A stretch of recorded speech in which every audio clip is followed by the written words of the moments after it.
Budget पर अभूतपूर्व coverage लगातार जारी है। आज यूपी का ऐतिहासिक बजट पेश किया गया है। पहली बार यूपी का पेपरलेस बजट पेश हुआ है। विधानसभा में वित्त मंत्री सुरेश खन्ना ने 1 घंटा 40 मिनट में बजट भाषण पढ़ा। यूपी सरकार का यह बजट प्रदेश के इतिहास का अब तक का सबसे बड़ा बजट है। इस बार का बजट कुल 5,50,270 करोड़ से ज्यादा का है। कृषि कानून पर मचे बवाल से इतर यूपी सरकार ने किसानों को खेती के लिए मुफ्त पानी देने, सस्ता लोन उपलब्ध कराने का ऐलान किया है। प्रधानमंत्री आत्मनिर्भर स्वास्थ्य भारत योजना के अंतर्गत संजय गांधी पीजीआई लखनऊ में लेवल 3 की बायो सेफ्टी लैब की स्थापना की जाएगी। इसके अतिरिक्त प्रदेश के 45 जनपदों में राजकीय मेडिकल कॉलेजों, संस्थानों तथा चिकित्सा विश्वविद्यालयों में क्रिटिकल केयर हॉस्पिटल ब्लॉक की भी स्थापना की जाएगी। वर्ष 2017 तक मात्र 15 जिलों में राजकीय मेडिकल कॉलेज संस्थान संचालित थे। इसके अतिरिक्त 30 अन्य जिलों में मेडिकल कॉलेज संस्थान का निर्माण कार्य प्रगति पर है। वर्ष 2017 से सरकारी क्षेत्र के अंतर्गत 7 नए मेडिकल कॉलेज क्रियाशील किए गए हैं। 9 मेडिकल कॉलेजों का निर्माण प्रगति पर है, जिनमें शैक्षणिक वर्ष 2021-22 से MBBS पाठ्यक्रम प्रारंभ किया जाना है। प्रदेश में 13 जनपदों बिजनौर, कुशीनगर, सुल्तानपुर, गोंडा, ललितपुर, लखीमपुर खीरी, चंदौली, बुलंदशहर, सोनभद्र, पीलीभीत, औरैया, कानपुर देहात तथा कौशाम्बी में निर्माणाधीन नए मेडिकल कॉलेजों के लिए 1950 करोड़ रुपए की व्यवस्था प्रस्तावित है। प्रदेश के 19 असेवित जनपदों में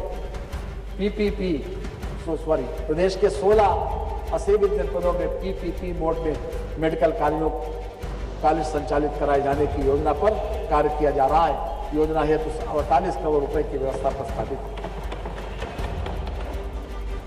राष्ट्रीय डिजिटल स्वास्थ्य मिशन के लिए 23 करोड़ रुपए की व्यवस्था प्रस्तावित है। एटा, हरदोई, प्रतापगढ़, फतेहपुर, सिद्धार्थनगर, देवरिया, गाजीपुर एवं मिर्जापुर में निर्माणाधीन मेडिकल कॉलेजों में जुलाई 2021 से शिक्षण सत्र प्रारंभ किए जाने का लक्ष्य है।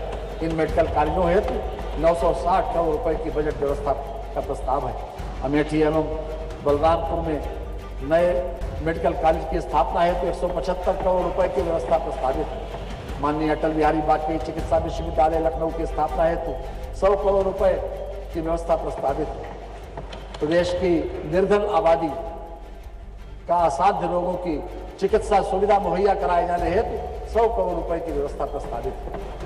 प्रदेश में उत्कृष्ट चिकित्सा शिक्षा की दिशा में तो यूपी का ऐतिहासिक बजट पेश होने के बाद सीएम योगी ने बजट की सराहना की और कहा कि इस बजट में हर वर्ग का ख्याल रखा गया है और यह बजट प्रदेश के विकास में मील का पत्थर साबित होगा।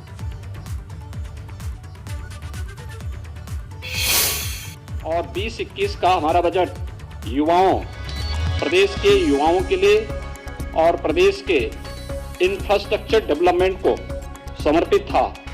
तो इस बार का यह बजट जिस पर फोकस किया गया है, यहाँ पर हम लोगों ने प्रदेश के समग्र और समावेशी विकास और प्रदेश के विभिन्न वर्गों के स्वावलंबन के माध्यम से सशक्तिकरण को आधार बनाकर के इस बजट को प्रस्तुत किया गया है।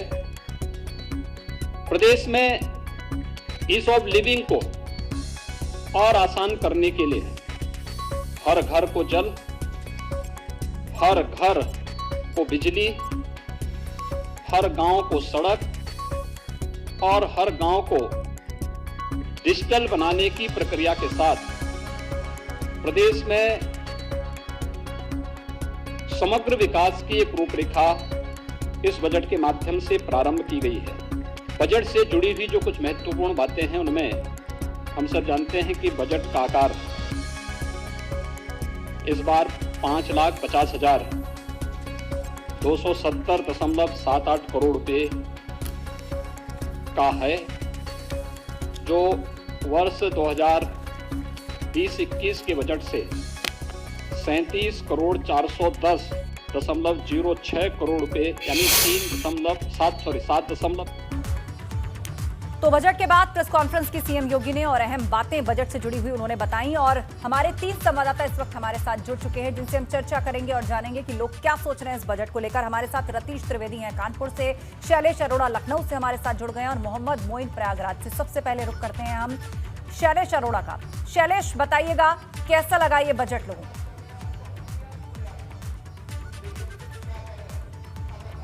देखिए, अगर इस बजट की हम बात करें तो योगी सरकार के वर्तमान कार्यकाल का ये आखिरी पूर्ण बजट था और जैसा पहले से अनुमान लगाया जा रहा था कि ये अब तक का इनका सबसे बड़ा बजट होगा। अगर हम मेन पॉइंट्स की बात करें, देखिए सीधे तो आंकड़ों पे अगर हम जाते हैं तो हम ये देखते हैं कि जो जब 2017-18 में सरकार आई थी और पहला बजट अपना पेश किया था तो उस समय बजट जो था वो 3,84,000 करोड़ का था।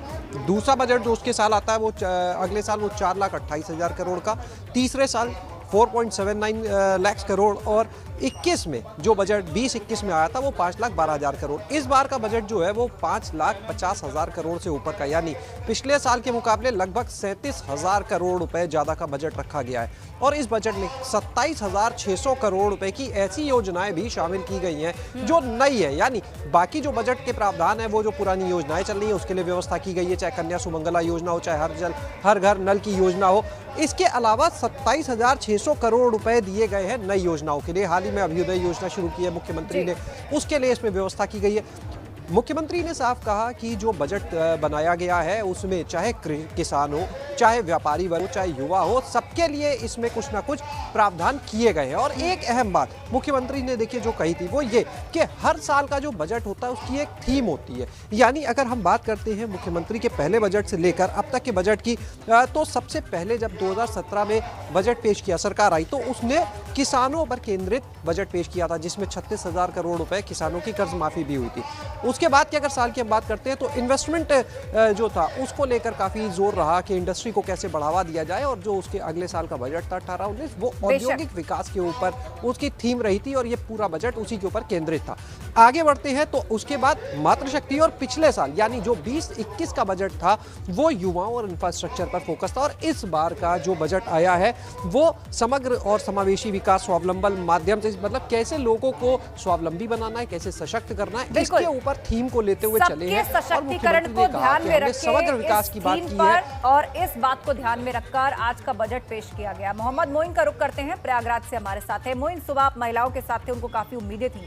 ये जो बजट है उसमें युवाओं के लिए भी काफी कुछ है, महिलाओं के लिए भी काफी हद तक योजनाओं की बात है, उनके पोषण की बात की गई है, पेंशन की बात की गई है, सशक्तिकरण की बात की गई है और अच्छा खासा खर्च भी करेगी सरकार उस पर। जी बिल्कुल, अगर बजट की बात करें तो संगम नगरी प्रयागराज के लोगों ने इस पर मिलीजुली प्रतिक्रिया जताई है। ज्यादातर लोगों का ये कहना है कि बजट अच्छा है, क्योंकि कोरोना के काल में ये बजट पेश किया गया है, लिहाजा इससे बेहतर बजट कोई दूसरा नहीं हो सकता था।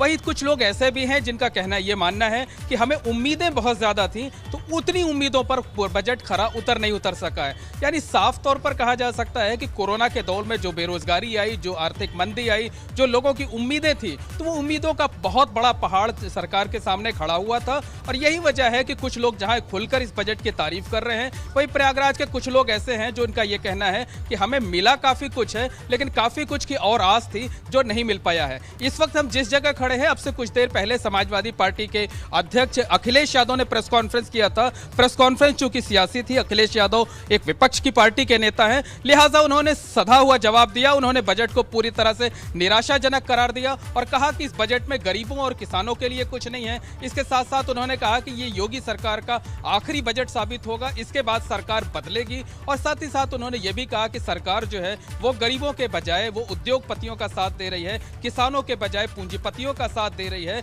और इस बजट में ऐसा कुछ भी नहीं है जिसे उपलब्धि के रूप में सरकार गिना सके। भारतीय जनता पार्टी ने अपने संकल्प पत्र को भी इस बजट में पेश नहीं किया है। तो जो पॉलिटिकल लोग हैं उनके अलग रिएक्शन है, जो आम जनता है वो इस बजट को सराह रही है, इसे संतुलित बता रही है और ये कह रही है कि काफी कुछ मिला है, लेकिन काफी कुछ ऐसा था जिस और मिल जाता तो शायद वो बोनस की तरह हो जाता, शायद वो और ज्यादा हो जाता। जी हाँ, बिल्कुल। तो मिली जुली प्रतिक्रियाएं हमें मिल रही हैं, लेकिन प्रयागराज में ज्यादातर लोग यही मान रहे हैं कि कोरोना काल के दौरान ये बजट पेश किया गया, लिहाजा इससे बेहतर हर एक क्षेत्र को कवर करता हुआ बजट संभव नहीं था। रतीश त्रिवेदी कानपुर से हमारे साथ हैं। रतीश, चूंकि आप खुद औद्योगिक नगरी में मौजूद हैं तो आपसे बात उद्योगों की, आपने कारोबारियों से भी बात की, उनका ये मानना था कि कुछ बहुत ऐसा ग्रैंड या मेजर उनके लिए नहीं था। लेकिन थोड़ा सा अगर हम पीछे जाएं तो कोरोना काल में केंद्र की तरफ से कई स्पेशल इकोनॉमिक पैकेजेस भी दिए गए, उसमें भी व्यापारियों को मजबूत करने की बात थी और केंद्र का जो बजट आया वो भी एक तरह से उसी की सीरीज या एक्सटेंशन था। वही प्रभाव हमें यहाँ भी देखने को मिला है। तो पहले से ही कई सारी ऐसी छूटें, कई सारी ऐसी योजनाएं चल रही हैं, लेकिन औद्योगिक विकास को गति देने के लिए कौन सी ऐसी उम्मीदें कारोबारियों की जो उन्हें लगा कि पूरी नहीं हुई इस बजट से?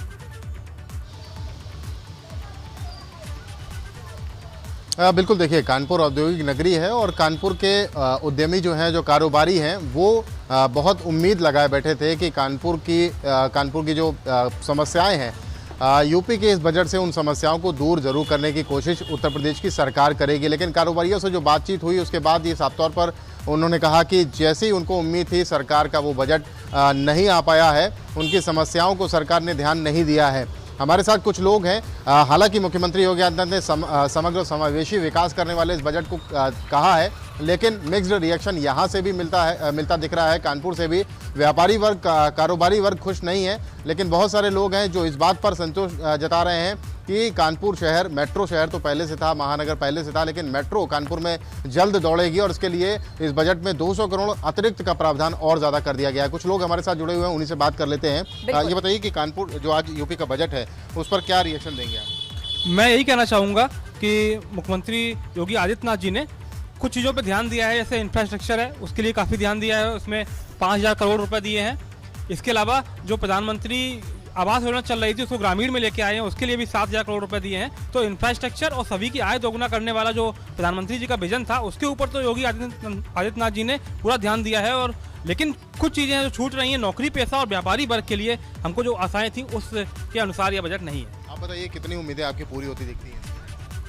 बजट से व्यापारियों को तो कोई राहत नहीं मिल रही है, मगर एक मेट्रो का थोड़ा सा ये है कानपुर वासियों को, इससे राहत मिलेगी, जाम से निजात मिलेगा और नौकरी पेशा वाले जाजमऊ से कल्याणपुर जाएंगे या यहाँ आएंगे, उनके लिए तो बहुत राहत की बात है। आप बताइए कि आपकी कौन सी ऐसी उम्मीदें हैं जो पूरी होती दिख रही बजट से और जो नहीं हुई? जिस प्रकार से हमारे योगी सरकार ने युवाओं का, महिलाओं का और किसानों का ख्याल रखा है, हमें बहुत ही निराशाजनक स्थिति व्यापारियों के लिए है कि हमें बहुत उम्मीद थी कि जो पिछले लॉकडाउन में छोटा और मझोला व्यापारी जो मतलब सफ़र किया है इसमें लॉकडाउन में, तो उनके लिए कुछ ना कुछ ये योगी सरकार करेगी, लेकिन बड़ी निराशा हाथ लगी है। एक अच्छी खबर ये है कि हमारे कानपुर मेट्रो के लिए 200 करोड़ रुपया अतिरिक्त दिया गया है। हम मांग करते हैं कि मतलब इसमें और जो क्षेत्र छूट गए हैं कानपुर के, जैसे बर्रा वगैरह है और भी कई इलाके हैं, तो मेट्रो को की जद में इन इलाकों को भी लिया जाए। इंफ्रास्ट्रक्चर के लिए जो योगी सरकार ने काम किया है या जो प्रावधान किए हैं बजट में, उससे तो कानपुर वासी खुश दिखते हैं, लेकिन व्यापारी वर्ग जो है उसको संतुष्ट करने वाला ये बजट कम से कम व्यापारी वर्ग के मुताबिक नहीं दिखता है। लेकिन मुख्यमंत्री ने ज़रूर अपने भाषण में कहा, तो अपनी प्रेस कॉन्फ्रेंस में कहा कि समग्र और समावेशी बजट पेश किया गया है, जो 5वां बजट है, और सभी तबके का ध्यान रखा गया है।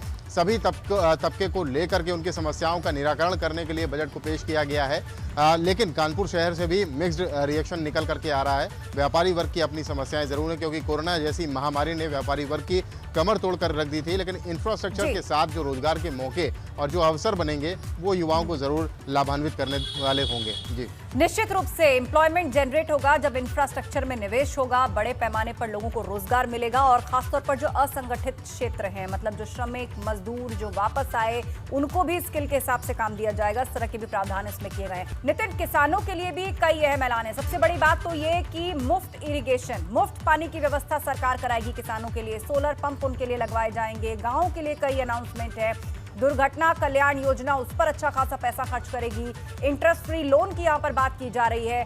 क्या कहना है आप किसानों का ये बजट सुनने के बाद? देखिए, इस पूरे बजट को लेकर चाहे वो किसान हो, चाहे वो मिडिल क्लास हो या बिजनेसमैन हो, मिश्रित प्रतिक्रिया देखने को मिल रही है। चुनावी चाशनी में पका हुआ ये पूरा बजट नजर आ रहा है, क्योंकि ये आखिरी सरकार का पूर्ण बजट है। हो सकता है कि सरकार इलेक्शन से पहले सप्लीमेंट्री बजट पेश कर दे। तो कुल मिला के कहा जाए, ये एक ऐसा बजट है जिसको सरकार समावेशी और सर्वांगीण बता रही है। सभी आय वर्ग के लोगों को, सभी सामाजिक वर्ग के लोगों को इसमें कहीं ना कहीं उनके लिए योजनाएं चलाने की बात की गई है और जिस तरह से 27,000 करोड़ से नई योजनाओं का संचालन होगा। और ऐसे में अब अगला जो साल होगा तो उस समय पूरा बजट नहीं पेश कर पाएगी सरकार और ऐसे में अब इससे कितना किसान लाभान्वित होते हैं। जैसे आगरा की बात की जाए तो आगरा में मेट्रो के लिए अच्छा खासा पैसा इस बजट में रिलीज किया गया है और तो ऐसे में ट्रांसपोर्टेशन के लिए और आगरा के लिहाज से एक बड़ा अमाउंट है और इससे कहीं ना कहीं आगरा को एक नई इमेज बनेगी मेट्रो आने से और उसके लिए बड़ी अमाउंट है। इसके साथ ही जो लेदर इंडस्ट्री है या टूरिज्म इंडस्ट्री है, थोड़ी निराशा जरूर उनको दिख रही है क्योंकि आगरा में टूरिज्म इंडस्ट्री अभी रौनक पर नहीं है, पटरी पर नहीं लौटी है। लेदर इंडस्ट्री में सेंट्रल गवर्नमेंट के बजट में जो एक्सपोर्ट पर लेदर के एक्सपोर्ट पर रोक लगा दी गई है। तो ये तमाम जो व्यापारी थे उनको लग रहा था कि राज्य सरकार अपने स्तर पर कोई राहत दे और ऐसे में जो बजट है उसको लेकर मिक्स रिएक्शंस हैं। हाँ, जरूर ये बात जरूर है कि सरकार ने कई सारी चीज़ें ऐसी हैं, चाहे वो महिलाओं से जुड़े हुए मामले हों, किसान से जुड़े हुए मामले हों, सिंचाई से जुड़े हुए मामले हों, ग्रामीण विकास से जुड़े हुए मामले हों, वहाँ अच्छा खासा पैसा सरकार ने जारी किया है। तो कुल मिला के 5,50,000 करोड़ का, जिस तरह से 5.5 लाख करोड़ का जो एक भारी भरकम बजट है, अपने आप में एक सरकार के लिए उपलब्धि है। लेकिन जनता को इसको लेकर उसके अलग अलग प्रतिक्रिया देखने को मिल रही हैं और चूंकि राहत जब लोगों की सीधे डायरेक्ट उनकी जेब पर असर पड़ेगा, उनको राहत मिलेगी तो खुद ना खुद वो सरकार के लिए एक नंबर देंगे। ठीक, तो कुल मिलाकर ये जो चुनावी साल है उसमें अब तक का सबसे भारी भरकम और बड़ा बजट यूपी सरकार ने पेश किया है। मिश्रित प्रतिक्रियाएं अलग अलग जगह से मिल रही है। हालांकि विपक्ष कह रहा है कि ये सब कुछ ढकोसला भर है, निराशा हाथ लगी है इसमें।